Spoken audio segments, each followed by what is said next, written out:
आइए सुंदर एक भजन सुनते हैं, उसके बाद आगे की बोले वृंदावन बिहारी लाल की। श्री राधे गोविंदा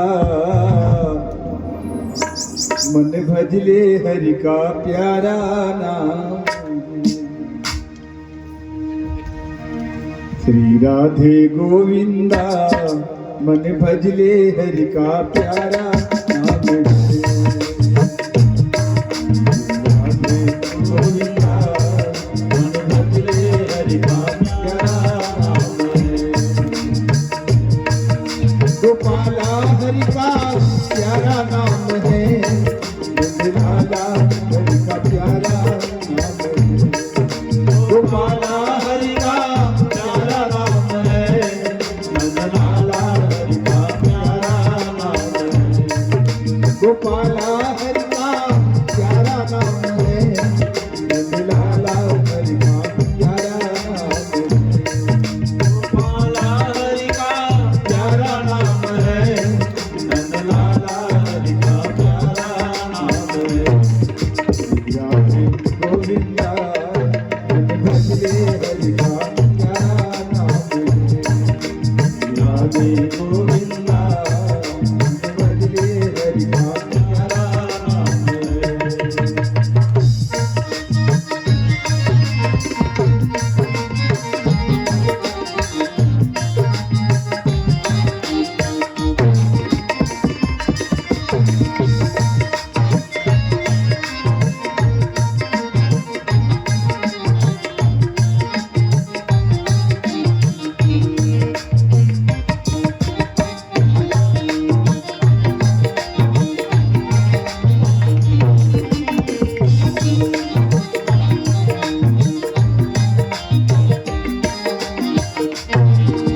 मोरे मुकुट तेरे घन बने माला, इधर तिलक लगाए, इधर तिलक लगाए।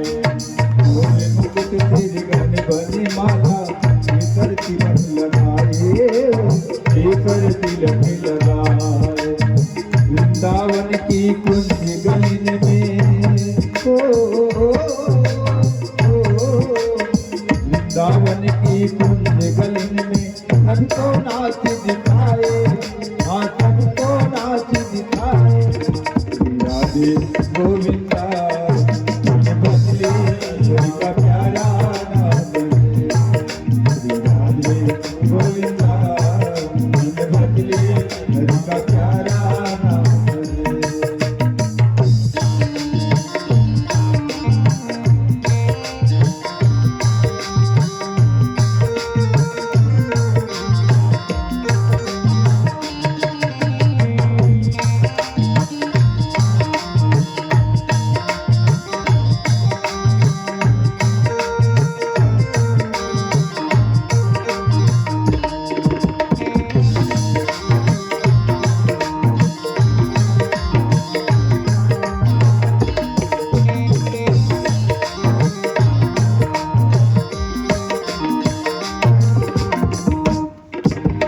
यमुना किनारे झील चराए, माधव मदन मुरारी, माधव मदन मुरारी।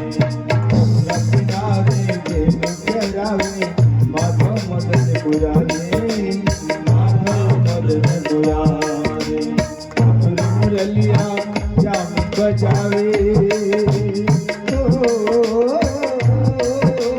मधुर मुरलिया जाम बजावे।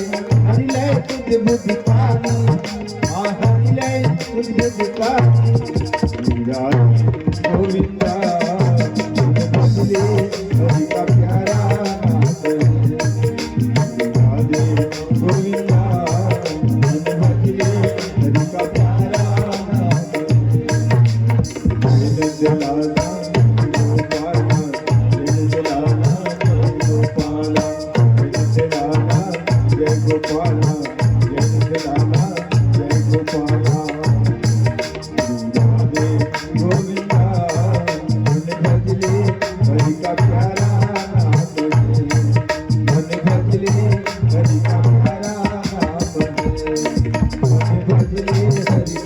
प्यारा नाम बोले, मन भजले हरि का प्यारा नाम बोले, मन भजले हरि का प्यारा नाम बोले।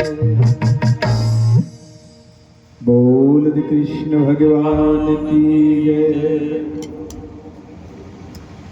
महाराज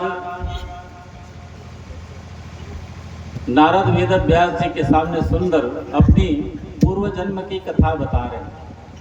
महाराज वेद व्यास जी कहे कि महाराज मैं जब विलय हुआ, ब्रह्मा जी के जो सृष्टि विलय हुआ उसी समय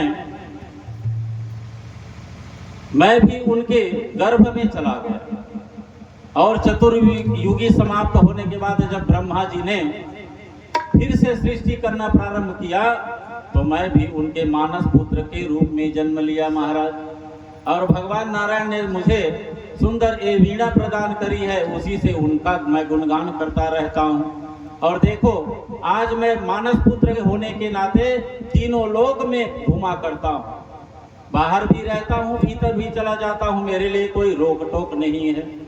तो महाराज देखो मैं संत का समागम प्राप्त करके, संतों का सत्संग प्राप्त करके, जब मैं एक दासी का पुत्र बिल्कुल कुछ नहीं जानता था, आज देखो सत्संग का प्रभाव महाराज, मैं क्या से क्या हो गया, आज हम ब्रह्मा जी के मानस पुत्र के रूप में आपके समक्ष खड़ा हूँ। तो बताइए महाराज, आप संतों का आश्रय लेकर के और उस भगवान का चिंतन करके आप भगवान की महिमा नहीं गा सकते? गा सकते हो महाराज। संतों का आश्रय लीजिए और भगवान का चिंतन करिए। ये कह करके महाराज नारद ने महाराज वेद व्यास जी को चतुश्लोकी भागवत प्रदान किया और उसी चतुश्लोकी भागवत के द्वारा वेद व्यास जी महाराज जी ने यह श्रीमद् भागवत महापुराण की रचना करी, जिसमें 335 अध्याय, 18,000 मंत्र और 12 स्कंद। इसी के द्वारा उसी दिन से यह श्रीमद् भागवत महापुराण इस संसार में आया और सब लोग इसका सुंदर लाभ उठा रहे हैं। महाराज ने नारद चतुश्लोकी भागवत दे करके उनको विस्तार करने के लिए कह करके वहां से नारायण नारायण की ध्वनि करते हुए चले गए। आगे चल करके हस्तिनापुर में महाराज एक संतानु हुए। ये संतानु महाराज भी राज्य का सुंदर पालन पोषण करता था। ये संतानु महाराज भी जैसे ऋतुपर्ण हुआ था वैसे ही इनका भी काम था जंगल में जाना, शिकार करना। एक दिन शिकार करने के लिए गया तो वहां यही सत्यवती नाव खेने के लिए यमुना तट पर बैठी हुई। अचानक महाराज संतानु जंगल में घूमते घूमते शिकार करते करते उनको प्यास लगने लगी। तो महाराज संतानु अपने रथ में सवार हुए उस यमुना नदी के पास चले आए। वहां देखते क्या है कि सत्यवती वही विराजमान। सत्यवती को देख करके महाराज संतानु भी मंत्र मुग्ध हो गए और मंत्र मुग्ध हो करके सत्यवती से कहने लगे कि देवी, मैं आपके स्वरूप यौवन को देख करके मैं मंत्र मुग्ध हो चुका हूँ और मैं आपको अपना पटरानी बनाना चाहता हूँ, आपको अपनी लक्ष्मी बनाना चाहता हूँ, आप मेरे राजमहल में बाएं भाग में बैठोगे। मैया सत्यवती कहने लगी कि महाराज, कोई भी कन्या अपने विवाह की चर्चा स्वयं नहीं करती महाराज, और आप मुझसे डायरेक्टली बात कर रहे हैं। आप मुझसे विवाह करना चाहते हो तो आपको मेरे पिता की आज्ञा लेनी पड़ेगी। आप मेरे पिता के पास जाओ, अगर वो कहीं हाँ कह देंगे तो मैं आपसे शादी करने के लिए तैयार हूँ। महाराज ये संतानु दौड़े दौड़े रथ में सीधा कहाँ चले गए? उस केवट के घर में चले गए। केवट के घर में जाकर के रथ से जैसे ही उतरे, केवट ने सुंदर देखा, स्वागत किया और ले जाकर के सुंदर आसन पर बैठाया और कहने लगा, महाराज बताइए महाराज क्या सेवा करूं? अरे आप मुझे ही किसी सैनिकों द्वारा बुलवा लिए होते तो मैं आपके राजमहल में उपस्थित हो जाता, आपको इतना तकलीफ क्यों यहाँ आने? संतानु महाराज कहे कि महाराज मेरा आने का एक प्रमुख प्रयोजन है। क्या प्रयोजन है? मैं आपकी जो पुत्री सत्यवती है उनको यमुना तट पर देखा हूँ और मैं चाहता हूँ कि आप उनका कन्यादान मुझसे कर दो। मैं उनको अपना पटरानी बनाना चाहता हूँ। तो ये जो केवट था ये पहले से जानता था कि महाराज संतानु का विवाह एक बार गंगा से और हो चुका और उनके माध्यम से एक देवव्रत नाम का पुत्र। तो एक केवट कहने लगा कि महाराज मैं आपसे विवाह कर दूं, लेकिन एक शर्त है। क्या शर्त है? मैं अपनी पुत्री का विवाह आपसे जरूर करूंगा, लेकिन आपके घर में ऑटोमेटिक एक संतान है जो आपका राज्य उत्तराधिकारी होगा। आपके राज्य पाठ को संभालने वाला बड़ा बेटा है देवव्रत, जो गंगा का पुत्र है। और कहीं मेरी बेटी आपके घर में ब्याह होकर के चली गई तो इनका जो संतान होगा, आप तो उनके संतान को उत्तराधिकार नहीं बनाएंगे, क्योंकि ये छोटा बेटा होगा आपके घर में, गंगा का बेटा बड़ा बेटा है। और मेरी शर्त ये है, आप मेरी कन्या से एक ही शर्त में विवाह करोगे कि मेरी कन्या आपके राजमहल में जाएगी और जैसे ही उनका संतान होगा तो वही उनके आपके राज्य का उत्तराधिकार होगा। ये अगर आप मुझे संकल्प देते हो, वादा करते हो, तो मैं निश्चित रूप से अपनी पुत्री का विवाह आपसे कर दूंगा। महाराज शांतानु मन में सोचे, जो गंगा का पुत्र मेरा बड़ा बेटा है उसको मैं क्या जवाब दूंगा। ये सोच करके मन में खिन्न हो गया, दुखी हो गया और रथ में चुपचाप बैठे, कोई जवाब नहीं दिया और सीधा चला आया अपने राजमहल में। राजमहल में जैसे ही आया तो जब से सत्यवती मैया के उनके स्वरूप को देखा था महाराज, न उनको दिन में चैन आता था न रात को नींद आती। बस उनका जो दिल दिमाग सब कुछ सत्यवती की ओर जाता था। उनका जो काम था राजमहल में, राज दरबार में बैठना, सैनिकों को काम समझाना और मंत्री को काम समझाना, वह भी भूल गया। रात जा करके राज दरबार में बैठता भी था तो बस एकदम चुप बैठा रहता और बस सत्यवती के विषय में सोचा करता। मंत्री पर्सनल जा करके पूछे, क्या बात है महाराज, आप जब से जंगल से आए हो देख रहे हैं हम, एक हफ्ता बीत गया, आप न हमें ढंग से काम समझाते और न ही कोई काम बताते, बस राज दरबार में बैठ करके एकदम गुपचुप रहते हो, क्या बात है। तब उस मंत्री से पूरा डिटेल महाराज शांतानु ने बताया। क्या बताऊं, मैं वो जंगल में गया था और एक केवट की जो पुत्री सत्यवती, उनको देख करके मैं मंत्रमुग्ध हो चुका हूँ। जब तक कि मेरा विवाह उनके साथ में नहीं होगा, न मुझे दिन को चैन आएगा न रात को नींद आएगी। मंत्री को जानकारी थी। देखते देखते 15 महीना दिन बीत गया। उनका जो पुत्र था महाराज देवव्रत, वो देवव्रत वो भी देखने लगा कि मेरे जो पिताजी पहले चंचल मन वाले थे, सब काम को ऐसे करो वैसे करो सबको बोला करते थे, आज राज दरबार में बैठ करके भी एकदम चुप रहता है, क्या बात है। तो अपने पिताजी से तो डायरेक्ट जा करके बात नहीं की। महाराज देवव्रत जा करके वो मंत्री को पकड़े और मंत्री को चुपचाप बुला करके ले गए और कहने लगे कि तो बताइए महाराज, मैं देख रहा हूँ 15 महीना दिन बीत गया, जब से हमारे पिताजी जंगल से शिकार करके आए हैं तब से अभी तक के बस चुपचाप बैठे रहते हैं, न हमसे कोई बात करते और न घर के कोई सदस्य से बात करते। क्या बात है, आपको तो मालूम होगा क्योंकि आप उनके गुप्तचर मंत्री हो। मंत्री ने सब कुछ बता दिया कि महाराज जंगल में एक केवट का घर है, उनकी एक पुत्री है सत्यवती, और उनसे विवाह करूंगा करके रट लगाया हुआ है, उनके साथ में विवाह नहीं हो रहा है, इसीलिए ये सब बात हो रही है। तो ये जब देवव्रत को पता चला तो देवव्रत किसी को नहीं बताया और सीधा रथ सजाया और रथ सजा करके उसी केवट के घर में चला गया जिस घर में उनके पिता शांतानु ने उनकी पुत्री को मांगने के लिए गया। वहां जाने के बाद केवट ने देखा कि शांतानु महाराज का बेटा आया हुआ है देवव्रत। उनका स्वागत किया, सत्कार किया, बैठाया और पूछा कि बताइए महाराज आपके आने का योजना क्या है, प्रयोजन क्या है। तब देवव्रत ने कहा कि ये तो बताओ केवट, कुछ दिन पहले मेरे पिताजी आपके घर आए थे। हाँ आए थे महाराज। तो आपसे क्या कहा। तब केवट ने सारी बात बताई कि महाराज जो मेरे पुत्री से विवाह करना चाहते हैं, तो आपने शर्त क्या रखा। तो पूरा शर्त भी बता दिए। केवट ने कहा कि एक काम करो महाराज, हो तो अब सयाने हो चुके हैं, चौथा पान आ चुका है आपके पिताजी शांतानु का, आप उनके पुत्र हो और महाराज मेरी बेटी सत्यवती के लायक तो आप हो, आप अभी जवान हो, और इसके बाद आप ही राज्य पाठ करोगे तो उत्तराधिकारी भी आप होगे। इसलिए महाराज आप मेरे दामाद बनने के लायक हो, आप ही मेरी सत्यवती कन्या से विवाह कर लो। महाराज देवव्रत कहे कि महाराज ऐसा नहीं हो सकता। क्यों?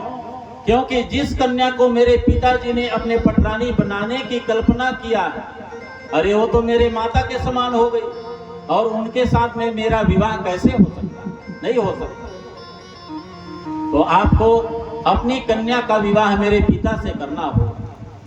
तो महाराज केवट कहने लगे कि फिर मेरी शर्त है, जब ये मेरी सत्यवती कन्या जाएगी तो इनके ही पुत्र उनका उत्तराधिकारी होगा, और क्या गारंटी है कि आप बड़े बेटे हो तो उनका उत्तराधिकारी का अंश आप नहीं लोगे? देवव्रत ने कहा मैं आपको संकल्प करता हूं महाराज, आपको वचन देता हूं कि आने वाले समय में आपकी जो पुत्री है हमारे घर में माँ बन करके, हमारी माँ बन करके जाएगी, तो उन्हीं का संतान उसके उत्तराधिकारी होगा। मैं आपको वचन देता हूं। महाराज केवट बोले ऐसे कैसे मैं मान लूं? हो सकता है आप कहीं उत्तराधिकारी का भाग नहीं लोगे, हो सकता है कल आपका विवाह होगा और आप बड़े बेटे हो, तो आपका कहीं संतान उत्तराधिकारी का बांटा कहीं मांग ले तो मैं बड़े बेटे का बेटा हूं करके, तो ऐसा भी तो हो सकता है, तो मेरे तो पुत्री का सब बिगड़ जाएगा। तो देवव्रत ने उसी समय भीष्म प्रतिज्ञा करी, सूर्य चंद्रमा भगवान को साक्षी मान करके, मैं इन सब देवी देवताओं को साक्षी मान करके आपको वचन देता हूं केवट कि मैं अपने जीवन पर्यंत विवाह ही नहीं करूंगा तो मेरा संतान कहाँ होगा? मैं तो उत्तराधिकारी का बांटा नहीं लूंगा, न ही मैं विवाह करूंगा, ताकि मेरा आने वाला संतान भी उसका बांटा ना मांगे। जाओ मैं आपको वचन देता हूं। उसी दिन से देवव्रत महाराज का एक नाम पड़ा भीष्म। भीष्म प्रतिज्ञा करने के कारण महाराज चला गया और धूमधाम से अपने पिता संतानों के साथ में केवट की जो पुत्री है सत्यवती, इनका देखते देखते सुंदर विवाह हो गया। विवाह होने के बाद उनके माध्यम से 2 राजकुमारों का जन्म हुआ। एक का नाम विचित्रवीर्य और एक का नाम चित्रांगद। और देखते देखते जन्म देते ही कुछ दिन के बाद महाराज संतानु भी मृत्यु को प्राप्त हो गए। जब संतानु भी मृत्यु को प्राप्त हो गए तो ये विचित्रवीर्य और चित्रांगद का विवाह करना है। तो महाराज भीष्म पितामह उस समय बड़े बड़े राजाओं के पास जा करके धावा बोलते थे, और धावा बोल करके उनका जो राज्य पाठ है वो हड़प लेते थे। महाराज भीष्म पितामह को पता चला काशी नरेश के पास 3 कन्या है और मैं अपने भाई विचित्रवीर्य और चित्रांगद का विवाह करना है। तो महाराज भीष्म पितामह ने काशी नरेश के राज्य में जा करके धावा बोल दिया और उनकी जो 3 कन्याएं हैं उसको छीन करके ले आया, और ला करके एक विचित्रवीर्य के साथ में और चित्रांगद के साथ में अम्बा और अंबिका का विवाह कर दिया। और एक अंबालिका बची, तो अंबालिका ने कहा कि महाराज आप ही हमसे विवाह कर लो। भीष्म पितामह ने कहा कि देवी मैं भीष्म प्रतिज्ञा कर चुका हूं कि मैं जीवन पर्यंत अपना विवाह नहीं करूंगा, आप चाहे संसार में कुछ भी करो, कहीं भी निकल जाओ। तो ये दौड़ी दौड़ी परशुराम के पास गई थी, तो परशुराम ने भगवान शंकर का तप करने के लिए अंबालिका को बोले महाराज विचित्रवीर्य और चित्रांगद का सुंदर अंबिका के साथ में विवाह हो गया। और जैसे ही अंबिका के साथ में इन दोनों बेटों का विवाह हुआ, विवाह हुए कुछ दिन ही बीते थे कि इनके सत्यवती के जो 2 पुत्र थे विचित्रवीर्य और चित्रांगद, वह भी समाप्त हो गए। अब ये तो अंबा और अंबिका विवाह हो गई, विधवा हो गई। अब विधवा हो गई तो सत्यवती मैया को चिंता सताने लगी। ये तो जो भीष्म पितामह जो मेरा बड़ा बेटा है, ये तो जीवन पर्यंत विवाह नहीं करने वाला, क्योंकि वचनबद्ध है। और अभी जो मेरा जो संतान हुआ है, जिनका अभी विवाह किया था, ये भी समाप्त हो चुके हैं। तो आगे संतान को, वंश को चलाने के लिए अब मुझे क्या करना चाहिए?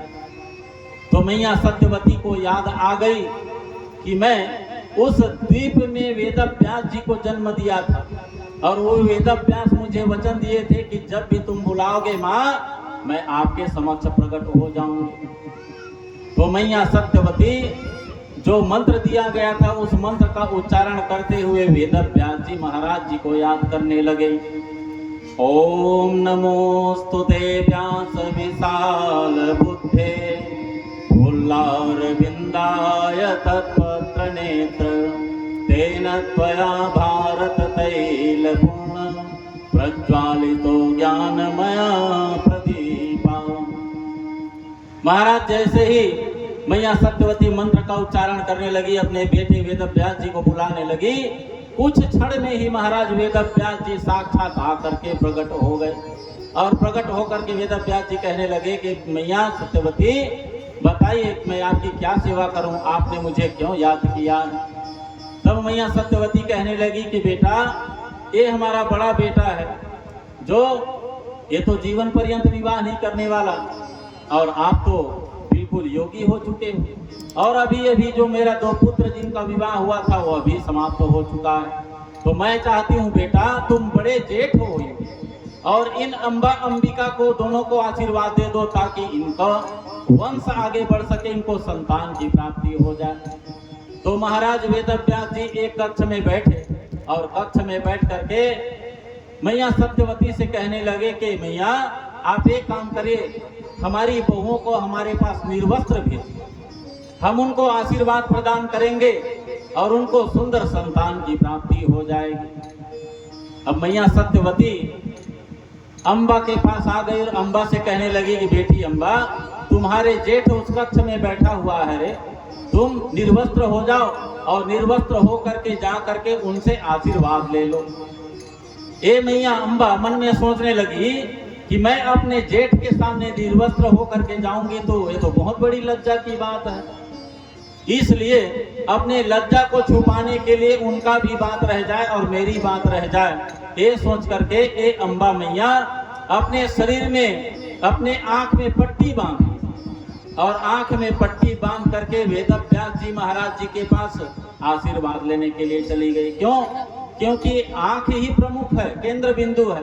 आंख ही नहीं रहेगा तो ये लोक लज्जा तो समाप्त हो जाएगी, मैं देखूंगी नहीं तो लोक लज्जा कहाँ से आएगा। ये सोच करके आंख में पट्टी बांध ली और आंख में पट्टी बांध करके मैया अम्बा वेदव्यास महाराज जी के पास चली गई। महाराज वेदव्यास जी के पास जा करके हाथ जोड़ ली।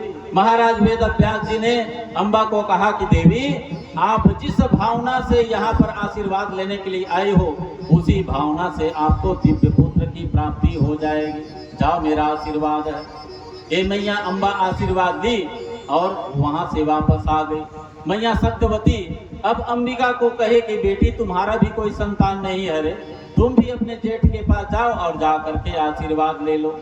ये अंबिका मन में सोची कि सच में अगर मैं कहीं ऐसे ही जाती हूँ तो लोक लज्जा वाली बात है। पहली बात तो पुरुष है, मैं स्त्री हूँ, दूसरी बात मैं उनकी बहू हूँ और वो मेरे जेठ हैं, और जेठ के सामने तो सिर भी ढका जाता है और यहाँ तो बिना वस्त्र वाली बात है।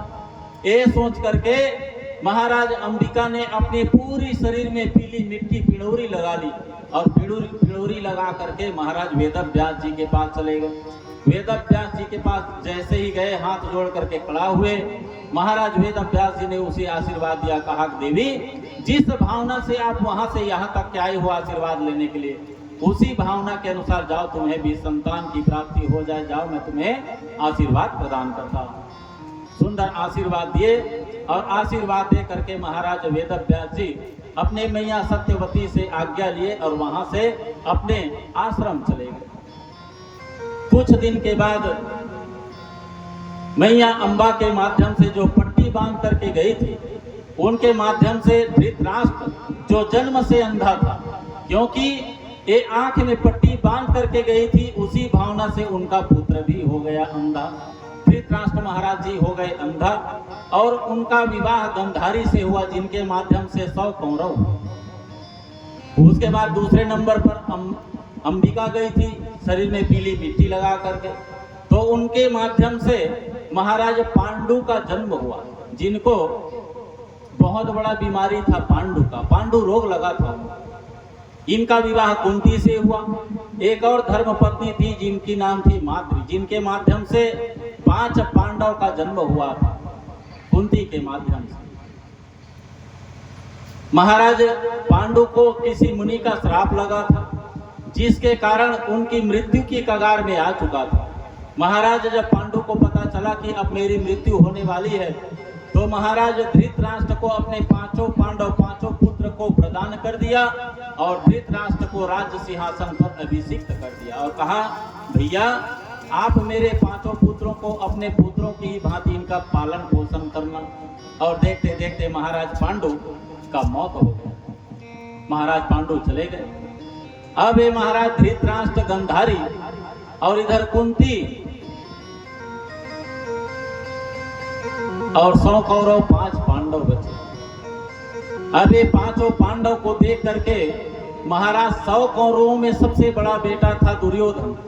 ये दुर्योधन 5 पांडव को देख करके ईर्षा जलन करते थे। इनको देख करके एक जगह खड़ा नहीं होते थे, इतना जलता था महाराज दुर्योधन। देखते देखते 5 पांडव युवा अवस्था को प्राप्त कर लिए। तो महाराज 100 कौरवों में सबसे बड़ा जो बेटा था दुर्योधन, ईर्षा द्वेष के कारण 5 पांडव को 12 वर्ष का वनवास और 1 साल का अज्ञातवास प्रदान कर दिया। ऐसा जाल बुना कि उनको 12 साल वनवास 1 साल का अज्ञातवास प्रदान कर दिया। जब 12 साल का वनवास और 1 साल का अज्ञातवास हुआ, धीरे धीरे 12 वर्ष को महाराज 5 पांडव कुंती सब लोगों ने भोग लिया। 1 साल का अज्ञातवास बचा, उनको भी धीरे धीरे निपटाने लगे।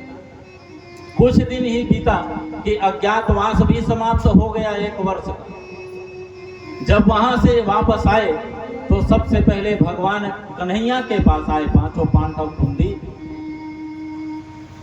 और द्रौपदी का उनके साथ में विवाह हुआ था 5 पांडव के साथ में।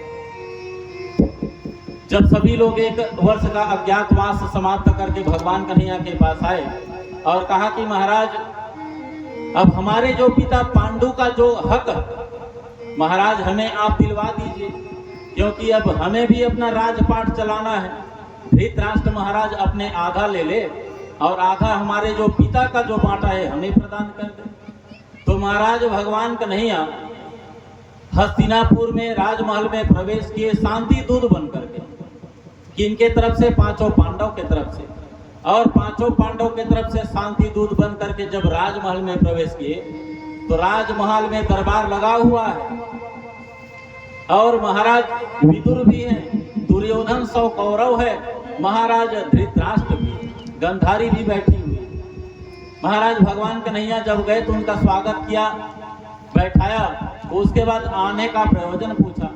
तब भगवान कन्हैया कहे कि भैया आप लोगों के कारण 5 पांडवों को 12 वर्ष का वनवास और 1 साल का अज्ञातवास दिया गया था।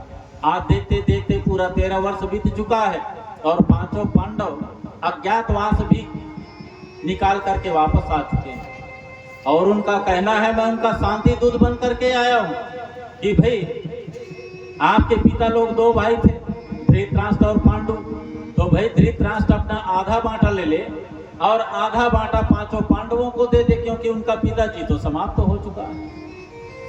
दुर्योधन तमतमा करके खड़ा हो गया और खड़ा होकर के कहने लगा, अरे आधा राज्य की बात करते हो, ये नहीं हो सकता। क्यों? क्योंकि सुई आग्रेण ना दातव्यम बिना युद्धे न केशवा। जब तक के हम दोनों के बीच में युद्ध नहीं होगा और उस युद्ध में हमें पराजित नहीं करेगा, तब तक के उनको सुई के नोक के बराबर हम जमीन देने वाले नहीं हैं। महाराज भगवान कन्हैया बार बार समझाए, अरे एक काम करो, आधा राज्य नहीं दे सकते तो 5 गांव ही दे दो भैया, 5 गांव में ही 5 पांडव राज्य कर लेंगे। दुर्योधन कहने लगा, सुई के नोक के बराबर हम जमीन देने वाले नहीं, जब तक के युद्ध में हमें पराजित नहीं करेगा उनका बांटा नहीं मिलने वाला। हमें पराजित करेगा तभी जमीन में उनका हक होगा, नहीं तो सुई के नोक के बराबर भी जमीन नहीं देने वाले। निश्चित कर लिया दुर्योधन। महाराज विदुर बार बार समझाए कि कन्हैया सही बोल रहा है, जो शांति दूत बन करके आया है, भाई उनके पिता का जो आधा हक है उनको दो दो। तो विदुर महाराज जी को ही वहां से धक्का दे करके भगा दिए, तुम कुछ नहीं जानते। महाराज विदुर वहां से निकल गए। महाराज कन्हैया की जब बात की अवहेलना हो गई तो भगवान कन्हैया ने कहा कोई बात नहीं भैया, जब हमारी बात की कोई कीमत नहीं तो यहाँ रुक करके क्या करेंगे। जब भगवान कन्हैया वहां से चलने लगे तो दुर्योधन ने भगवान कन्हैया से कहा कि महाराज आपको आने का आगमन हमें पता चल चुका था, महाराज आपके लिए सुंदर 56 प्रकार का भोजन बनाए हैं और महाराज आप 56 प्रकार का भोजन करिए, उसके बाद यहाँ से चले जाइए, जा सकते हो आप। भगवान कन्हैया ने कहा भैया जहाँ प्रेम नहीं है वहां आप 56 प्रकार का भोजन कराओगे तो किस काम का। अरे मेरी बात का कोई वैल्यू कोई कीमत ही नहीं है। आप किसी मेहमान आपके घर में कोई आ जाए उसको 2 डंडा मार लो, उसके बाद कहीं 56 प्रकार का भोजन कराने के लिए बैठा हो तो क्या वो भोजन करेगा। सब लोग संसार में प्रेम के भूखे होते हैं। आप प्रेम से एक गिलास पानी बस दे दो तो उनका पेट भर जाता है। भगवान कन्हैया कहे भैया मैं प्रेम का भूखा हूं और ये डंडा मार के आप भोजन करा रहे हो ना, ये मेरे को सूट नहीं कर रहा। इसलिए दुर्योधन से कहा कि महाराज आप भले 56 प्रकार का भोजन बनाए हो लेकिन अभी मुझे भूख नहीं है। और देखते देखते राजमहल से निकल गए। राजमहल से निकलने के बाद जब द्वारिका जाने लगे तो बीच में ही महाराज विदुर का घर पड़ा। महाराज भगवान कन्हैया को भूख तो लगा था लेकिन डंडा मार के भोजन कराए उसके घर में कहाँ खाता। महाराज विदुर के घर जब पड़ा तो विदुर के घर में चला गया और जा करके दरवाजा को संकरी को हिलाने लगा कि काकी, विदुरानी काकी, अरे शंकर को तो खोलो मुझे भूख लगी है। मैया विदुरानी वहां अंदर में नहा रही थी, स्नान कर रही थी। और मैया विदुरानी ने जैसे ही कन्हैया के आवाज को सुने दौड़े दौड़े मैया विदुरानी वो नहा रही थी, कपड़ा भी नहीं बदली और उनके प्रेम में उनके आवाज को सुन करके दौड़े दौड़े आई और आकर के दरवाजा खोली। दरवाजा खोलते ही देखती क्या है कि मेरे जो लाला है, जो कन्हैया है, जिससे मैं इतना स्नेह करती हूँ, प्रेम करती हूँ, आज मेरे द्वार में खड़ा हुआ। कन्हैया के हाथ को पकड़ी और पकड़ करके भीतर ले गई और भीतर ले करके सुंदर ऊंचे आसन पर बिठा दी और कहा कि बेटा कहाँ से आ रहे हो, तुमको भूख लगी होगी। भगवान कन्हैया कहे माता सबसे पहले आप मुझे कुछ खाने को दो, मुझे जोर से भूख लगी है, बाद में जो भी बात करना है करना। मैया विदुरानी कपड़ा नहीं बदली, गीला पहनी हुई है और पहने पहने ही उनके लिए सुंदर किचन में चली गई, रसोई घर में। तो वहां तो नहाए बिना भोजन नहीं बनता, भोजन नहीं बना था। महाराज विदुर बाजार से कोई केला वेला फल वल लाए थे, वही टोकरी को लाई और ला करके वहां बैठ गई और भगवान कृष्ण से कितना प्रेम करती थी। देखो इनके प्रेम को। भगवान कन्हैया को केला को छिलती गई, गूदा को फेंकती गई और छिलका को भगवान कन्हैया को खिलाती गई। भगवान कन्हैया ने एक बार नहीं कहा कि मैया विदुरानी, चाची विदुरानी, अरे आप ये क्या कर रही हो, आप मुझे छिलका खिला रही हो, असली चीज को फेंक रही हो। नहीं बोले, क्यों? क्योंकि भगवान कन्हैया जानते थे कि विदुरानी चाची मुझसे कितना प्रेम करती है और प्रेम से कोई छिलका भी खिला दे तो मेरे लिए सर्वश्रेष्ठ भोजन।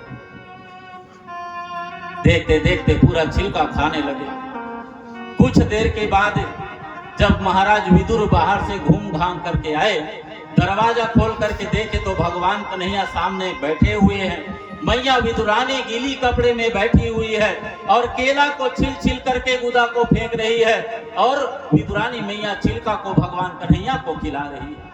मैया विदुरानी को चिल्लाई, अरे विदुरानी, अरे तू क्या कर रही है, हमारे भतीजे को तुम गुदा गुदा को बाहर फेंक रही हो और छिलका को खिला रही हो। तब उनका जो प्रेम रूपी जो माया चढ़ा हुआ था उनके भीतर, वह उनके चिल्लाने पर, आवाज देने पर टूट गया और देखते देखते उनका जो पर्दा था वो खुल गया और देखती क्या है, अरे मैं तो सच में अपने भतीजे को केले के छिलका खिला रही। भगवान कन्हैया प्रेम से मैया विदुरानी के दिए हुए छिलके को भी प्रेम से खा लेते। भगवान से कोई प्रेम करने वाला हो तो भैया भगवान आपके वस्तु को, धन को, संपत्ति को नहीं देखते। भगवान को चाहिए केवल प्रेम। आप प्रेम से भगवान का भजन करो, कीर्तन करो, उसी में भगवान संतुष्ट हो जाते हैं।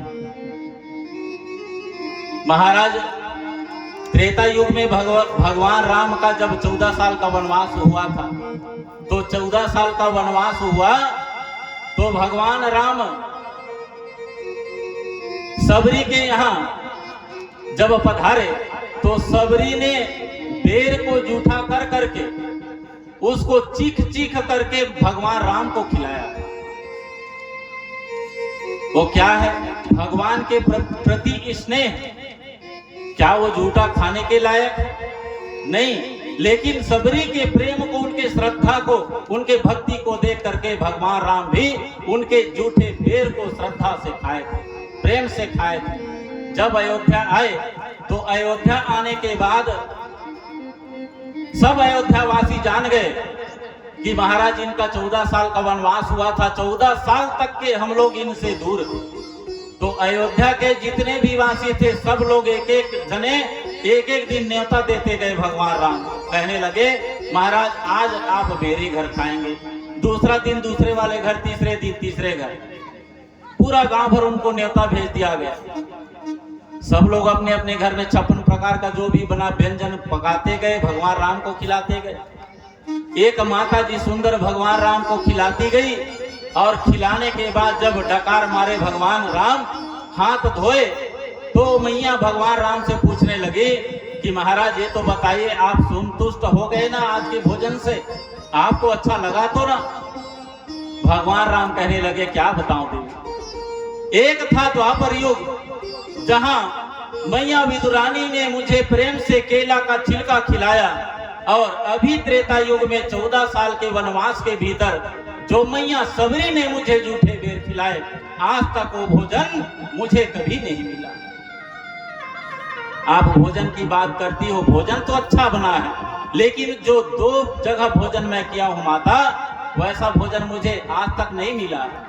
7 द्वीप 9 खंड में सदा होत जेवनार, एक सबरी एक विदुर घर, तृप्त हुए 2 बार। माता मैं 2 जगह ही सुंदर भोजन किया हूँ प्रेम का, और 2 जगह ही तृप्त हुआ हूँ। बाकी सब लोगों का जो ये भोजन कर रहा हूँ ये तो आपकी बात रखने के लिए, ये भी अच्छा बना है, लेकिन सर्वश्रेष्ठ सिर्फ 2 जगह भोजन किया। देखते देखते महाराज भगवान कन्हैया वहां से केला का छिलका लिए, खाए, भोजन किए, और उसके बाद वहां से अपने द्वारिकापुरी चले आए। द्वारिकापुरी में आकर के सुंदर विराजमान है, अपने बेड पर सोया हुआ है, अपने आसन पे लेटा हुआ है, आंखें बंद किया हुआ है। अब जब तक के युद्ध नहीं होगा 5 पांडव को उसकी जमीन का बांटा भाग नहीं मिलने वाला। भगवान कन्हैया ने कहा कोई बात नहीं भैया, अगर बिना युद्ध के उनकी जमीन नहीं मिलने वाला तो कोई बात नहीं है। अब 5 पांडव को ही पूछ करके बताते हैं कि वाकई में वो बांटा लेना चाहते हैं, जमीन लेना चाहते हैं कि नहीं लेना चाहते, युद्ध करना चाहते हैं कि नहीं करना चाहते। अब जब भगवान कन्हैया जा करके अपने राजमहल में विराजमान थे, विश्राम करने लगे, उसी समय युद्ध की सहायता के लिए महाराज दुर्योधन पहुंचे। दुर्योधन से पहले महाराज अर्जुन जा करके उनके पैर को सुंदर प्रणाम किए, और प्रणाम करके महाराज उनके पैर के तरफ ही बैठ गए। इसलिए बैठे क्योंकि भगवान कन्हैया सुंदर जाग रहा है लेकिन आंखें बंद है, वो जानबूझ करके आंखें बंद करके एक लीला कर रहे हैं। अर्जुन आया, पांव को छुआ और पांव के तरफ बैठा हुआ है। भगवान कन्हैया जानते हैं, वो इंतजार कर रहे हैं दुर्योधन। कुछ क्षण के बाद महाराज दुर्योधन भी आया युद्ध की सहायता मांगने के लिए। अब युद्ध निश्चित हो चुका है। जब दुर्योधन आया तो न अभिवादन न प्रणाम, भगवान कन्हैया को आंखें बंद किए हुए देख करके अर्जुन जब पैर के तरफ खड़ा है तो दुर्योधन महाराज उनके सिर के तरफ आकर के खड़ा हो, और सिर की तरफ आकर के खड़ा हो गए। भगवान कन्हैया जानते हैं, आंखें बंद किए हुए हैं कि अर्जुन पहले से आकर के बैठा है, मेरा पैर भी छुआ है, अभिवादन भी किया है। दुर्योधन आया बिना अभिवादन किए ही मेरे सिर की तरफ खड़ा हुआ। भगवान कन्हैया देखते देखते धीरे धीरे अपने नेत्र खोले और नेत्र खोल करके पहले, भाई आप सोए हुए और आपका जब नेत्र खुलेगा तो पहले किसको देखोगे? जो पैर के तरफ होगा उसी की तरफ आपका निगाह जाएगा। भगवान कन्हैया ने कहे, अर्जुन अरे आप कैसे आए हो भैया? अर्जुन को जब भगवान कन्हैया ने पूछा तो दुर्योधन कहने लगे, महाराज मैं भी इधर हूं, मैं भी आया हूं। तो महाराज कन्हैया कहे कि अरे दुर्योधन, अरे तुम कब आए पता भी नहीं चला, और कैसे आए हो भैया? आने का प्रयोजन क्या है? दुर्योधन ने कहा कि महाराज मैं आपसे युद्ध की सहायता मांगने के लिए आया और मुझे आपसे युद्ध की सहायता प्रदान करिए। तो भगवान कन्हैया अर्जुन की तरफ देखे और कहे कि देखो अर्जुन, अब युद्ध निश्चित हो चुका है, अब आगे चल करके आपको युद्ध करना है, पीछे मत हटो। महाराज दुर्योधन से कहे कि बताए भैया क्या आपको मैं सहायता दूंगा? मेरे पास एक मैं अकेला हूं, जो आपके पांचों पांडव और कौरवों के बीच में जब युद्ध होगा तो मैं अस्त्र शस्त्र धारण नहीं करूंगा, और मेरे पास 11 अक्षौणी सेना। अब बताइए आप 11 अक्षौणी सेना को लेंगे कि मुझे लेंगे? महाराज दुर्योधन ने मन में सोचा, अरे ये तो अस्त्र शस्त्र धारण ही नहीं करेगा, और इसको ले लूंगा तो चुपचाप मुक्का खड़ा बस रहेगा, ना किसी को मार पाएगा, ना कुछ काम का नहीं है। अरे उससे अच्छा तो 11 अक्षौणी सेना को ले लूंगा, तो अपने बराबर 11 अक्षौणी सेनाओं को तो कम से कम एक एक को मारेगा तो भी हो जाएगा।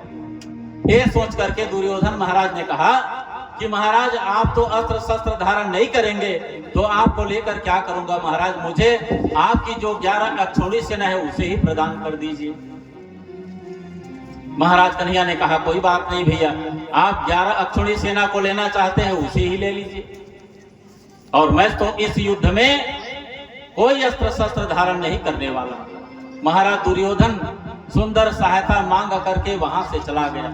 महाराज अर्जुन वहां बैठा हुआ है और सुन रहा है, देख रहा है कि अब भगवान कन्हैया अकेले वही बस हैं जो अस्त्र शस्त्र धारण भी नहीं करेंगे, और दुर्योधन ने जो उनका जो शक्ति है 11 अक्षौणी सेना वो मांग करके ले गया। दुर्योधन चला गया।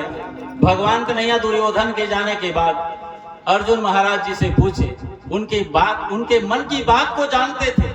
भगवान कन्हैया ने पूछा कि अर्जुन ये तो बताओ, दुर्योधन तो मेरे 11 अक्षौणी सेना को ले गए, अगर धोखा से कहीं मुझे मांग लेते तो क्या करते? तो महाराज अर्जुन ने कहा, महाराज 11 अक्षौणी सेना के बदले अगर धोखे से दुर्योधन आपको मांग लेता महाराज, तो मैं ये युद्ध के लिए अपना कदम आगे बढ़ाता ही नहीं। नहीं चाहिए मुझे जमीन, नहीं चाहिए मुझे धन संपत्ति, अरे मैं भीख मांग के जी लेता, लेकिन आपके विपक्ष में खड़ा होकर युद्ध नहीं करता महाराज। भगवान कन्हैया प्रसन्न हो गए, और सुंदर युद्ध कहां होना चाहिए, किस समय होना चाहिए, ये सब निश्चित हो गए। और देखते देखते वह समय भी आ गया कि 100 कौरव और 5 पांडव के बीच में अपार युद्ध होना चालू हो गया कुरुक्षेत्र में। और जैसे युद्ध प्रारंभ हुआ तो 5 पांडव के सपोर्ट में थे भगवान कन्हैया, और जिनके पक्ष में भगवान हो तो उनको, उनका कौन क्या बिगाड़ने वाला है? अरे 11 क्या 22 अक्षौणी सेना हो तो भी कुछ नहीं कर सकते।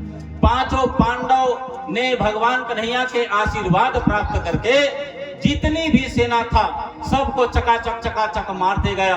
भीम महाराज ने अपने गदा से सबके ऊपर प्रहार किया और देखते देखते सबको समाप्त कर दिया, सब समाप्त हो गए। वहां महाराज दुर्योधन बचा।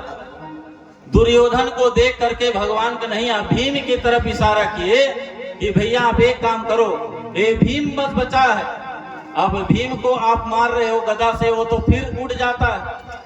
तो महाराज भीम भगवान कन्हैया की तरफ देखे तो भगवान कन्हैया ने कहा एक काम करो, वो जो जंघा दिख रहा है ना, कमर और घुटने के बीच का स्थान, उसी को मारो तब ये मरेगा। और देखते देखते भगवान कन्हैया ने जब इशारा किया तो भीम महाराज ने दुर्योधन के जंघा को जो गदा मारा, देखते देखते उनका जंघा टूट गया और महाराज धड़ाम से दुर्योधन धरती पर गिर गया और कल्हारने लगा, रोने लगा।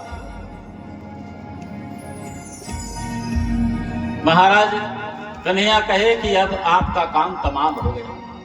ये सभी लोग, जब जितने भी कौरव के सेना थे सब समाप्त हो गए, महाराज दुर्योधन के जंघा भी टूट गया, तो महाराज कन्हैया पांचों पांडव मैया कुंती द्रौपदी को लेकर के जहां उनका युद्ध स्थल के बाहर जो तंबू लगा था वो तंबू की तरफ जाने लगे। और जैसे ही वहां जाने लगे तंबू की ओर कि अब जितने भी हमारे विपक्ष में सब लोग समाप्त हो चुके हैं, अब हम लोग निर्भय हो चुके हैं, ये सोच करके पांचों पांडव कुंती द्रौपदी भगवान कन्हैया तंबू में जा करके प्रवेश किए। इधर महाराज दुर्योधन का एक मित्र था जिसका नाम था अश्वत्थामा। ये अश्वत्थामा इस युद्ध में विद्यमान नहीं था। बाद में जब इनको पता चला तो ये अश्वत्थामा अपने घोड़ा में बैठ करके उसी युद्ध स्थल में आ गया जहां दुर्योधन महाराज का जांघ टूटा हुआ है और दर्द के मारे कल्हार रहा है, रो रहा है।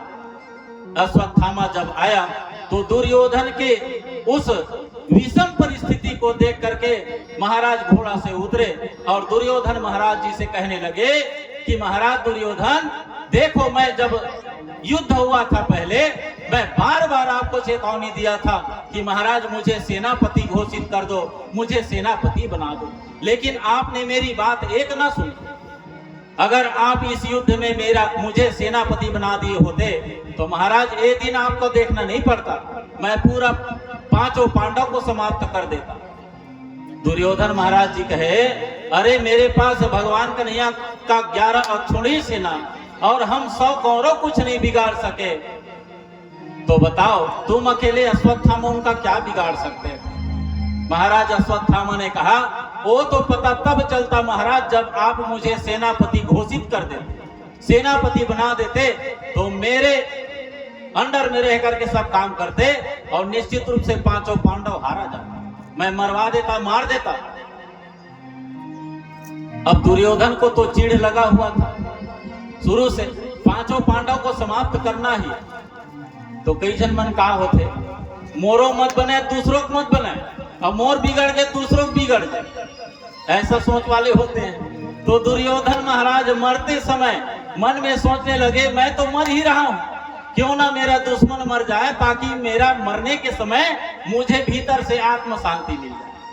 ये सोच करके दुर्योधन महाराज जी ने कहा, कोई बात नहीं है भैया, अभी भी कोई समय नहीं बिगड़ा हुआ है, भले हमारी सेना मर चुका है, कौरव लोग मर चुके हैं, लेकिन जाओ मैं आपको सेनापति बनाने का घोषित करता हूँ, जाओ आज से तुम मेरा सेनापति और देखता हूं मैं पांचों पांडव को आप कैसे मारते हो। महाराज अश्वत्थामा सेनापति जैसे ही घोषित हुआ बन गया, ये अश्वत्थामा उस रण क्षेत्र से घोड़ा में निकला और निकल करके कहां जाने लगा, जिधर कन्हैया कुंती द्रौपदी पांचों पांडव को ले गए। उस पांचों पांडव के माध्यम से 5 पुत्र भी हो गए थे। उस समय 5 पुत्र उनका हो गया था, जो अर्जुन का पुत्र अर्जुन जैसा, भीम का पुत्र भीम जैसा, युधिष्ठिर का पुत्र युधिष्ठिर जैसे, नकुल और सहदेव का पुत्र भी वैसे ही। ऐसा नहीं लगता था कि ये नकुल होगा कि ये भीम होगा, सभी एक जैसे दिखते थे और जवान भी हो गए थे। इसलिए महाराज अश्वत्थामा उस रण क्षेत्र से निकले, घोड़ा में सवार हुए और जाते जाते संध्याकालीन हो गई। संध्याकालीन हो गई तो एक वृक्ष के नीचे बैठ गए, घोड़ा को रख दिए और मन में सोचने लग गए, बैठे बैठे मन में सोच रहे कि देखो ये 100 कौरव पांचों पांडव का कुछ नहीं बिगाड़ सका, 11,000 एक छोड़ी सेना कुछ नहीं बिगाड़ सका, और मैं गुस्सा ही गुस्सा में ताव न देखा, न हाव न देखा, न भाव देखा। अरे दुर्योधन को मैं आश्वासन दे दिया हूं कि मैं पांचों पांडव को समाप्त कर दूंगा, जब इतने लोग मिल करके उनका कुछ नहीं बिगाड़ सके तो मैं कैसे बिगाड़ सकता हूं। गुस्सा में तो बोल दिया, ये मन में सोच ही रहे हैं। उसी समय अचानक उसी वृक्ष के ऊपर संध्याकालीन हो चुकी थी, तो उसी वृक्ष में एक सुंदर घोंसला बना हुआ था और चिड़िया पक्षी का जो छोटे छोटे बच्चे उसी में खेल रहे थे। अचानक एक चेचान गिद्ध आया और गिद्ध आकर के उस सोए हुए खेल रहे बालक को चोंच में उठा करके ले गया। उस बात को, उस दृश्य को महाराज अश्वत्थामा देख रहे थे। अश्वत्थामा ने तर्क लगा लिया, ये जब रात्रिकालीन सोया हुआ बच्चा को उठा सकता है तो मैं भी उठा सकता हूँ। क्यों ना मैं यही तर्क के द्वारा, वो पांचों पांडव सोए रहेंगे और सोए रहेंगे तो मारने में भी आसानी होगा। वो मुझसे तो लड़ नहीं पाएंगे, क्योंकि सोए रहेंगे तो तलवार से सीधा धड़ाम धड़ाम उनके सिर का कलम कर दूंगा। ये मन में तर्क लगा लिया और देखते देखते फिर से घोड़ा में चढ़ा और घोड़ा में चढ़ करके महाराज दुर्योधन, महाराज अश्वत्थामा दुर्योधन के बात को मान करके जहां भगवान कन्हैया का तंबू बना हुआ था पांचों पुत्रों का, वहीं जाने लगा पांचों पांडव को मारने के लिए। इधर भगवान कन्हैया को जानकारी मिल गई कि महाराज अश्वत्थामा दुर्योधन के बात को मान करके मेरे जो शिष्य हैं, जो मेरे पांचों पांडव हैं, उनको मारने के लिए आ रहे हैं। तो भगवान कन्हैया ने कुंती, द्रौपदी और पांचों पांडव को सैर करने के लिए, घुमाने के लिए उसी गंगा तट की ओर ले गए और 5 जो उनका पुत्र था वो तंबू के भीतर सो रहा है, सोया हुआ है, उनको छोड़ दो। देखते देखते अश्वत्थामा उस तंबू के बाहर अपना घोड़ा रखे और घोड़ा रख करके जैसे ही तंबू के भीतर गए तो वहां पांचों पांडव के पांचों पुत्र सोए हुए, जो पांचों पांडव के शरीर ही दिख रहे हैं। वो कोई नहीं जान सकता कि ये पांचों पांडव नहीं हो, बिल्कुल पांचों पांडव के शरीर दिख रहे हैं। ये भीतर गया और भीतर जाने के बाद महाराज अश्वत्थामा पांचों पुत्रों के सिर को कलम कर दिया और सिर को ले जा करके सीधा रण क्षेत्र में, जो दुर्योधन इंतजार कर रहा था कि कब पांचों पांडव मारा जाए और मुझे आत्म शांति मिले, पांचों पांडव के उनके पुत्र के सिर को ले जा करके महाराज अश्वत्थामा ने दुर्योधन को प्रदान कर दिया और कहा, देखो महाराज, आप 100 कौरव 11 अक्षौणी सेना मिल करके एक काम नहीं किए महाराज। देखो मैंने 1 मिनट में ही पांचों पांडव के सिर को आपको ला करके दे रहा हूं। देखो यही सेनापति पहले बनाए होते तो इतना जो नुकसान हुआ है आपके सभी भाइयों का नहीं हुआ होगा। महाराज दुर्योधन कहे कि दिखाओ भैया सिर को। सबसे पहले तो मैं भीम का सिर देखना चाहता हूं, क्योंकि भीम ने ही मुझे मारा और देखता हूं कि उनका शरीर कितना वज्र का। और देखते देखते भीम का जो पुत्र है उनका सिर जो भीम जैसा दिख रहा था, अश्वत्थामा ने जैसे ही दुर्योधन के हाथ में दिया तो दुर्योधन महाराज जी उनके सिर को ऐसे दोनों हाथ से पिचकोल करके देखता हूं जिस भीम ने मेरे ऊपर प्रहार किया है उनका सिर कितना मजबूत है। और देखते देखते भैया सियान जो है पांचों पांडव, उनका सिर मजबूत रहा होगा और बालक तो बालक मुलायम रहा होगा, इसलिए एक बार में ही पिचकुला गया। और देखते देखते दुर्योधन ने कहा कि अश्वत्थामा, तुमने बहुत बड़ी गलती कर दी, तुमने तो हमारे आने वाले वंश को ही समाप्त कर दिया। अब लगता है तुम पांचों पांडव को नहीं भैया, तुम तो पांचों पांडव के पुत्र को मार कर लाए हो। और अश्वत्थामा, तुम अब अपना जीवन बचा लो, अब तुम भी बचने वाले नहीं हो। क्यों?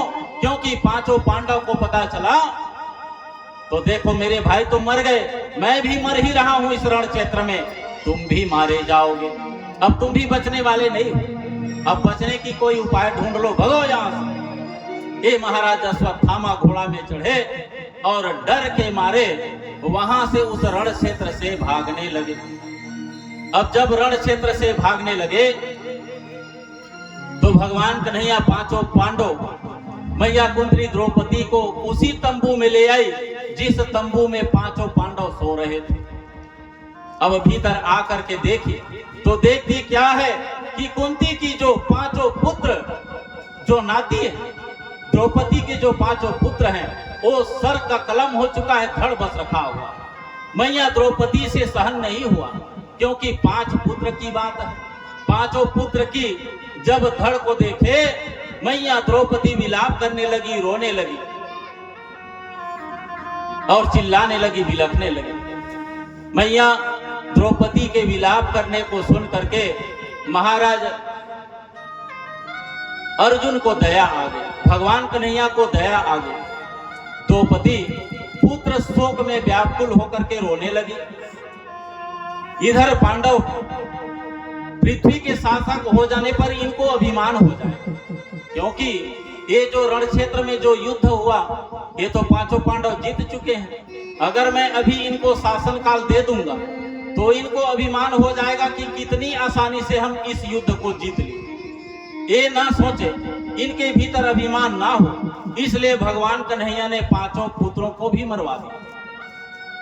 जब पांचों पुत्र मरे, मैया द्रौपदी रोने लगी, बिलखने लगी, तो महाराज अर्जुन ने उनको ढाढ़स बंधाया और बंधा करके कहने लगी, देवी द्रौपदी तुम चिंता मत करो। तदा सोचस्ते प्रभृजामि भद्रे यद ब्रह्म बंधो सिरः आततायिनः गांडीव मुक्तैर्विशिखैरुपाहरे पा आक्रम्य यत स्नास्यसि दग्धपुत्रः।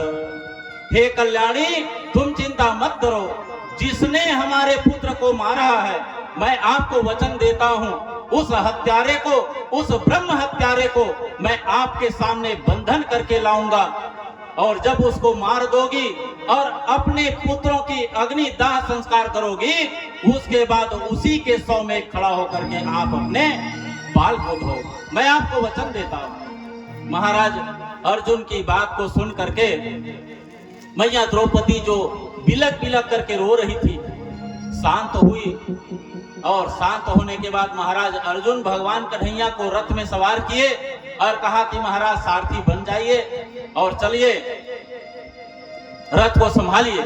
महाराज अर्जुन ने सुंदर धनुष बाण सजाया और जिसने उसके पुत्र को मारा है, देखते देखते महाराज उसका पीछा करने लगा। जान गया कि अश्वत्थामा बस बचा है, अश्वत्थामा के सिवाय और कोई नहीं हो सकता।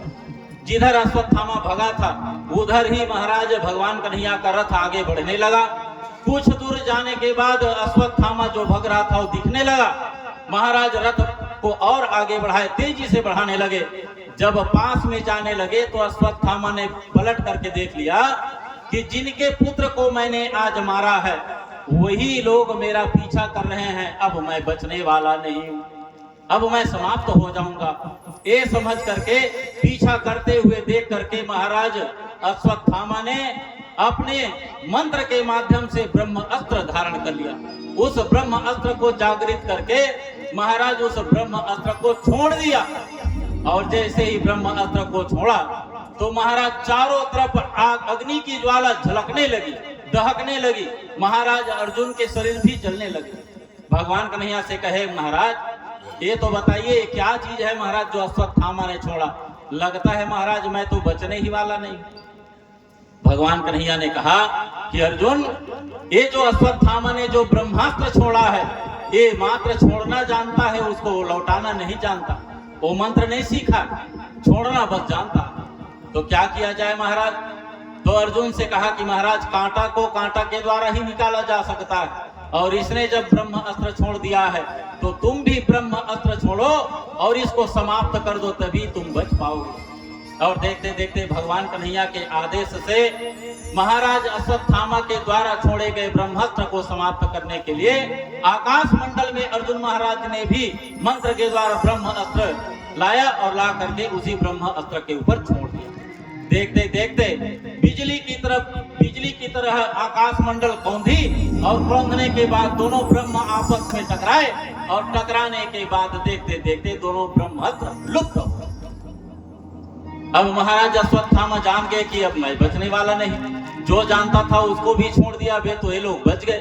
देखते देखते महाराज वो रथ से भी कूद करके भागने लग गए। अब रथ से तो पा जाएंगे। महाराज अश्वत्थामा रथ से कूदे और जंगल की ओर भागने लगे। जब भागने लगे तो भगवान महाराज अर्जुन भी रथ से कूद दिए, और रथ से कूद करके जैसे ही महाराज अश्वत्थामा के ऊपर झपट्टा मारे, अश्वत्थामा पकड़ा गया, और पकड़ने के बाद महाराज उनको बंधन में बांध दिया गया, रस्सी से बांध दिया गया।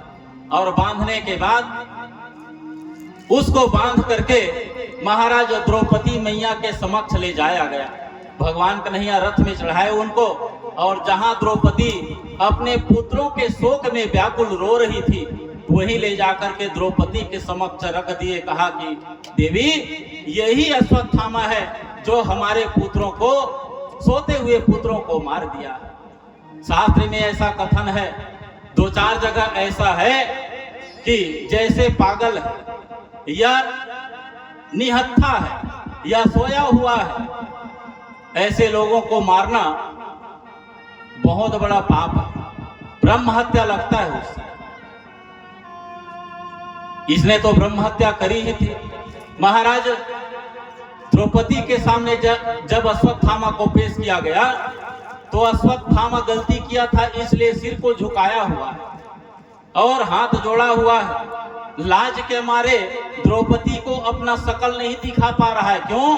क्योंकि द्रौपदी मैया के 5 पुत्रों को मारने वाला वही अश्वत्थामा।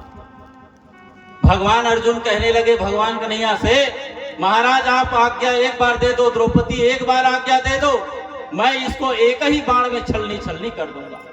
भीम कहता है कि महाराज आप रुको, मुझे आज्ञा दे दीजिए महाराज, मैं क्या करूं, एक ही गदा से इसका प्राण अंत कर दूंगा। युधिष्ठिर चुपचाप खड़े हुए भगवान कन्हैया के जवाब का इंतजार कर रहे हैं। तब सब लोग अपना अपना जवाब दिए। तब महाराज अर्जुन और युधिष्ठिर कहने लगे, बताइए कन्हैया, आप ही बताइए कि अब इसका क्या करना चाहिए। तो एक कहता है मार दो और द्रौपदी कहती है कि इनको छोड़ दो। क्यों छोड़ दो? क्योंकि ये द्रोणाचार्य और कृपि के पुत्र हैं और ये ब्राह्मण हैं और हमारे गुरु भी हैं। अर्जुन तुम्हारे गुरु हैं, एक द्रोणाचार्य आपके गुरु हैं और गुरु के पुत्र आपके भाई होते हैं। पहली बात वह ब्राह्मण है। अगर ब्राह्मण को मार दिया जाए तो ब्रह्म हत्या लगेगा और ये आपके गुरु द्रोणाचार्य के पुत्र हैं, इसलिए आपके भाई हैं, तो भी आपको ब्रह्म हत्या का ही दोष लगेगा।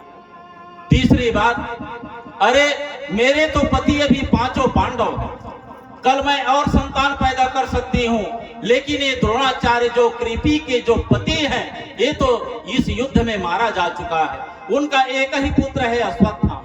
अगर आप इसको भी मार दोगे तो ये जो इनकी धर्म पत्नी कृपि है, ये तो निपुति हो जाएगी, इनका कोई संतान नहीं रहेगा। इसलिए हे अर्जुन, युधिष्ठिर, भीम, ये गुरु पुत्र है, इसको आप छोड़ दो। सभी लोगों ने भगवान की तरफ देखा। आप ही बताइए प्रभु, आप ही निर्णायक हैं, आप जैसा कहेंगे वैसा ही हम लोग करेंगे। तो भगवान कन्हैया ने कहा, ब्रह्म बंधोर्न हंतव्य आततायी बदार्हणः मय्यो भय मामनातम परिपाहया अनुशासनम। महाराज, जो ब्रह्म हत्यारा है, जो सोए हुए को मारता है, जो निहत्थे को मारता है और जो अपने से कम उम्र वाले जो बच्चे को मारता है, वो ब्रह्म हत्यारा है। उसको कभी छोड़ना नहीं चाहिए, उसको मार दो। लेकिन अगर कहीं ब्राह्मण है तो उसको मारना भी नहीं चाहिए। अगर ब्रह्म हत्यारा है, बालक को मारा है, निहत्थे को मारा है, पागल को मारा है, तो इसको छोड़ना नहीं चाहिए। लेकिन यह ब्राह्मण बालक है, इसलिए इसको छोड़ भी देना चाहिए। अब अर्जुन कहे, महाराज आप जैसे निर्णायक, आप जैसे जज कहीं संसार में हो जाए तो भला बताइए कैसे निर्णय होगा। आप ही कहते हो कि इनको मार दो और आप ही कहते हो कि इनको छोड़ दो, तो बताइए, एक चीज बताइए कि मारे कि छोड़े। भगवान कन्हैया ने कहा, भैया ये हत्यारा है, इसलिए छोड़ना नहीं चाहिए, और ब्राह्मण का बालक है, ब्राह्मण का अंश है, इसलिए इनके ऊपर हाथ नहीं उठाना चाहिए। अर्जुन महाराज जी इनके इशारा को समझ गए। द्रौपदी बार बार कहने लगी कि महाराज ये गुरु पुत्र हैं, ब्राह्मण परमात्मा का स्वरूप होता है, गाय लूली हो या लंगड़ी हो, लेकिन उनका पूजा किया जाता है, भैंस की पूजा नहीं किया जाता, इसलिए इनको छोड़ दो। महाराज द्रौपदी की बात को सुन करके अश्वत्थामा सिर को झुकाए झुकाए लोक लज्जा के कारण ग्लानि कर रहे हैं। देखो ये द्रौपदी, तुम कितनी सचमुच वंदनीय हो। अरे आपके 5 पुत्रों को मैंने मार दिया और आप के सामने मैं समक्ष खड़ा हूं और आप इनको कहती हो कि ये ब्राह्मण बालक है, गुरु के पुत्र है, इनको छोड़ दो। आपके जगह में कोई और होता तो निश्चित रूप से एक ही बार में सिर का कलम करवा दिया हो। देवी आप वंदनीय हो, पूज्य हो, जो बैर का भाव प्रेम से बदला दे रही है। महाराज भगवान कन्हैया के आदेश को सुन करके अर्जुन और युधिष्ठिर ने क्या किया, भीम ने महाराज अश्वत्थामा के जो सिर पर मुकुट मणि लगा हुआ था उनको निकाल लिया और उनको मुंडन करके वहां से बेइज्जती करके निकाल दिया। और शास्त्र में ऐसा नियम है, अगर कोई ब्राह्मण बहुत बड़ा पाप कहीं कर दे आपके समक्ष, आपको लगे कि ब्राह्मण सजा के लायक है, तो उसको मारो, आप उसके ऊपर हाथ मत उठाओ। शास्त्र कहता है कि उनकी 4 जने के बीच में बेइज्जती कर दो, वो ही उनके बदला हो। उनका बेइज्जती करके निकाल दोगे तो जीवन भर आपके सामने आ करके शकल नहीं दिखा पाएगा, तो वही उनका बदला हो जाता है। लेकिन एक ब्राह्मण के ऊपर कभी हाथ नहीं लगाना चाहिए, चाहे कितना भी बड़ा पाप ना क्यों किया हो। महाराज जब उनको वहां से बेइज्जती करके निकाल दिया गया, इधर भगवान कन्हैया पांचों पांडव, मैया कुंती, द्रौपदी, जितने भी इनके परिवार के लोग जो विपक्ष में खड़े थे, सबको पांचों पांडव के द्वारा मारा गया था। इनके ही परिवार मारे गए थे, तो सबको दाहाग्नि देने, जलांजलि देने के लिए भगवान कन्हैया ने पांचों पांडव, मैया कुंती, द्रौपदी को गंगा तट पर ले गए और गंगा तट पर ले जा करके सुंदर, जिनका दाह आदि नहीं हुआ था उनका देह दाह आदि किया और जलांजलि प्रदान की। और जलांजलि प्रदान करने के बाद भगवान कन्हैया के मुखिया होने पर महाराज पांचों पांडव के द्वारा 3 अश्वमेघ कराया गया। 3 अश्वमेघ कराने के बाद जब भगवान कन्हैया उनको राज शासन दे करके अपने द्वारिकापुरी जाने लगे, उसी समय महाराज अश्वत्थामा अपमानित होकर के एक घायल शेर की भांति वहां से निकला था। उनका गुस्सा, क्रोध बढ़ा हुआ था, इतने लोगों के बीच में मुझे मुंडन करके मेरी मणि को निकाल करके बेइज्जती करके निकाला है, तो निश्चित रूप से इसका मैं बदला लूंगा। ये सोच करके महाराज एक घायल शेर की भांति बाहर निकला और बाहर निकल करके उसी समय उनकी जो अभिमन्यु की जो पत्नी थी उत्तरा, उनके गर्भ में राजा परीक्षित जन्म लेने वाले थे। तो महाराज उनके गर्भ को लक्ष्य मान करके महाराज अश्वत्थामा 5 बाण छोड़े क्रोध के मारे, पांचों पांडव भी समाप्त हो जाए और उत्तरा के गर्भ में जो राजा परीक्षित पल रहे हैं वह भी समाप्त हो जाए। महाराज कन्हैया रथ में चढ़े हुए थे, अब जाने ही वाले थे। तो जाने के समय भगवान कन्हैया से बार बार मैया द्रौपदी कहने लगी कि महाराज जब आप थे तो भले दुख था, लेकिन फिर भी से हम लोग खुश थे। विदाई मांगने लगे भगवान कन्हैया, जब जाने लगे और इधर से जब 5 बाण अश्वत्थामा ने छोड़ा तो पांचों पांडव के लिए 5 बाण, 1 बाण उत्तरा के लिए। तो उत्तरा के पास जब वह ब्रह्मास्त्र आने लगी और उनके शरीर में जो गर्भ है उनको ज्वलन होने लगी, आग की तपती हुई ज्वलन उनसे सहा नहीं गया, तो एक उत्तरा बार बार भगवान कन्हैया को चिल्लाने लगी, आवाज देने लगी, स्तुति करने लगी, जयति जयति देवो देवकी नंदनोयम, जयति जयति कृष्ण वंशी वंशो प्रदीपा, जयति जयति मेघा श्यामला कोमलांगम, जयति जयति पृथ्वी भारनासा मुकुंदा। हे कन्हैया आप मुझे बचा लीजिए, मेरे गर्भ में जो बालक है वो बिल्कुल समाप्त हो जाएगा ऐसा लग रहा है, अब आप ही हो बचाने वाले। जैसे मैया उत्तरा बार बार गुहार लगाने लगी, चिल्लाने लगी, महाराज भगवान कन्हैया जो रथ में खड़े थे आज उत्तरा की पुकार को सुन करके सुंदर एक छोटे से अंगूठे के आकार बना करके वो चक्र सुदर्शन को उत्तरा के गर्भ की रक्षा के लिए भेज दिया और जा करके उत्तरा के गर्भ में गोल गोल भगवान कन्हैया का चक्र घूमने लगा और जो अश्वत्थामा के द्वारा भेजा गया जो ब्रह्मास्त्र है उनको समाप्त कर दिया, रक्षा की। पांचों पांडव ने भी जो 5 बाण उनके लिए छोड़ा गया था उनके लिए भी ब्रह्मास्त्र छोड़ा गया, उनसे भी पांचों पांडव का रक्षा हुआ। भगवान उत्तरा के गर्भ का रक्षा किए। उसी दिन से महाराज राजा परीक्षित को विशेष नाम से पुकारा जाता है, विष्णु राधा परीक्षित। भगवान विष्णु ने उनका रक्षा किया था, भगवान नारायण भगवान कन्हैया ने, इसीलिए उनका एक नाम विष्णु राधा हुआ। जब गर्भ की रक्षा हो गई, द्रौपदी उत्तरा को सीख देती है कि जीवन में बेटी कभी कोई संकट आ जाए तो संसार के व्यक्ति को कभी कभी आसरा मत करना।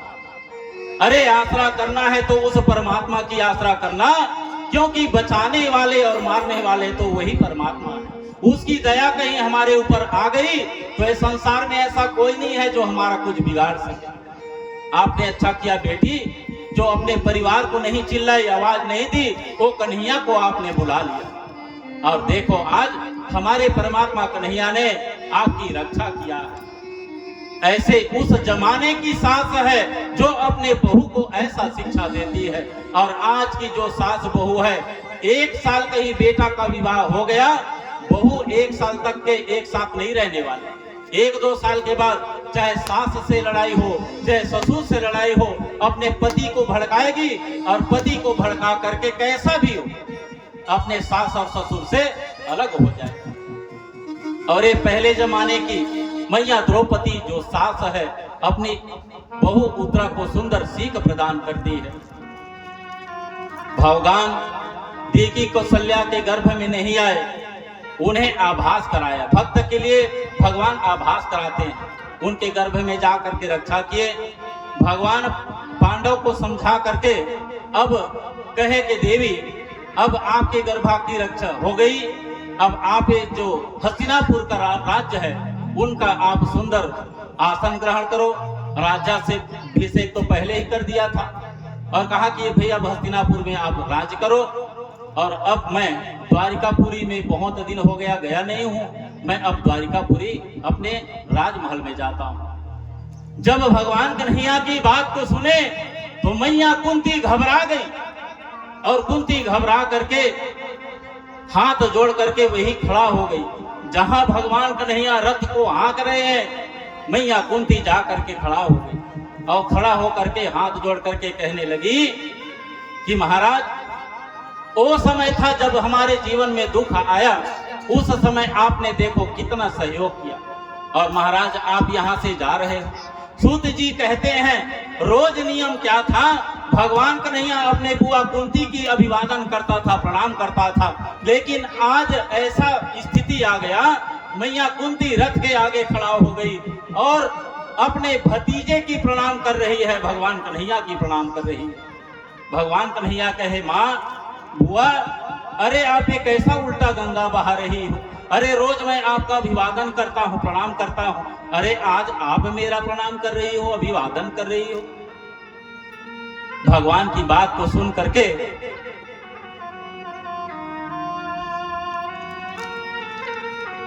मैया कुंती हाथ जोड़ ली और हाथ जोड़ करके स्तुति करने लगी। नमः पंकज नाभाय, नमः पंकज मालिने, नमः पंकज नेत्राय, नमस्ते पंकजाग्रे।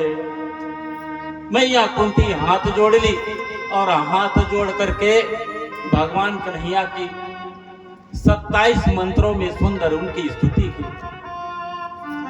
और मैया कुंती स्तुति करने के बाद कहने लगी और याद करी कि याद है कन्हैया, अरे हमारे 5 पांडव को विष का लड्डू खिलाया गया, लाक्षागृह से दाह से जलाने की प्रयास किया गया और द्रौपदी की भरी सभा में साड़ी को खींची गई, उस समय लज्जा को बचाने वाले, उस लाक्षागृह से बचाने वाले, उस विष के लड्डू से बचाने वाले कौन है? अरे आप खड़े थे, आपने ही बनाया, बचाया। और मैं आज जान गई बेटा कि तू साक्षात परमात्मा है। उतने दिन से अपना भतीजा समझती थी, लेकिन आज जान गई कि आप साक्षात परमात्मा हो। वन में देखे गए हिडिंब भीषण दैत्य दूत सभा से वन में प्राप्त हुए नाना प्रकार के दुख से, और कहां तक कहूं बेटा, अभी अभी जो संग्राम हुआ है वहां से भी तुमने पांचों पांडव, हम समस्त परिवार को बचा लिया। और अभी अभी अश्वत्थामा के जो ब्रह्मास्त्र जो छोड़ा गया था उससे भी तुमने मुझे बचा लिया, हमारे परिवार को बचा लिया। इसलिए बेटा बारंबार मैं तुम्हारी प्रणाम करती हूँ। भगवान कन्हैया जब जाने लगे और जब सामने कुंती आ गई तो कुंती से कहने लगे मैया ये उल्टी गंगा आप मत बहाओ।